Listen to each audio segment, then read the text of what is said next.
গত সপ্তাহে 200 রঙের স্কেপ টেপ লাগানো একটি কলার শিল্পকর্ম $6.2 মিলিয়ন বিক্রি হয় বাংলাদেশি মুদ্রায়, যা 72 কোটি টাকারও বেশি।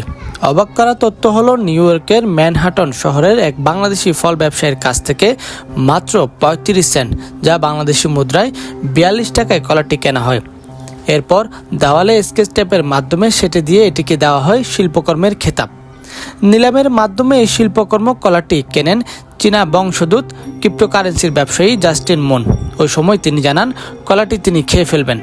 নিজের দেওয়া সেই কথা রেখেছেন জাস্টিন মুন। তিনি 72 কোটি টাকায় কেনা সেই কলাটি সত্যি খেয়ে ফেলেছেন। ব্রিটিশ সংবাদ মাধ্যম বিবিসি শুক্রবার 29 নভেম্বর জানিয়েছে, তিনি হংকং সংবাদ সম্মেলন ডেকে সাংবাদিকদের সামনে কলাটি খেয়ে ফেলেছেন। 2019 সালে সর্বপ্রথম এই অদ্ভুত শিল্পকর্মটি সামনে আসে। এটি তৈরি করেন মারিজিও ক্যাটেলান। যখনই কোনো প্রদর্শনীতে এই শিল্পকর্মটি নিয়ে যাওয়া হয়, তার আগে কলাটি পরিবর্তন করা হয়। চীনা বংশোদ্ভূত জাস্টিন সান মূলত এই অদ্ভুত শিল্পকর্মটির প্রদর্শনীর সত্ত্ব কিনেছেন। কিভাবে এটি প্রদর্শন করতে হবে সে ব্যাপারেও তাকে একটি নির্দেশনা দেওয়া হয়েছে। গত সপ্তাহে শিল্পকর্মটি নিলামে তোলার আগে সেখানে নতুন কলা নেওয়া হয়, আর এই কলাটি এক বাংলাদেশির কাছ থেকে 42 টাকায় কেনা হয়।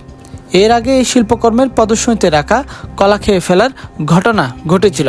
প্রথমবার 2019 সালে একজন পারফরমেন্স আর্টিস্ট, দ্বিতীয়বার 2023 সালে দক্ষিণ কোরিয়ার এক শিক্ষার্থী কলাটি দেওয়াল থেকে খুলে খেয়ে ফেলেন।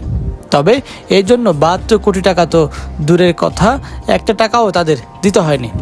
জাস্টিন সান একটি প্রতিষ্ঠান চালান যেটির ব্যবহারকারীরা ক্রিপ্টোকারেন্সিতে ব্যবসা করতে পারেন। ধারণা করা হচ্ছে, নিজের প্রতিষ্ঠানের প্রচার প্রচারণার স্বার্থে তিনি হয়তো কলাটি এত দাম দিয়ে কিনেছেন।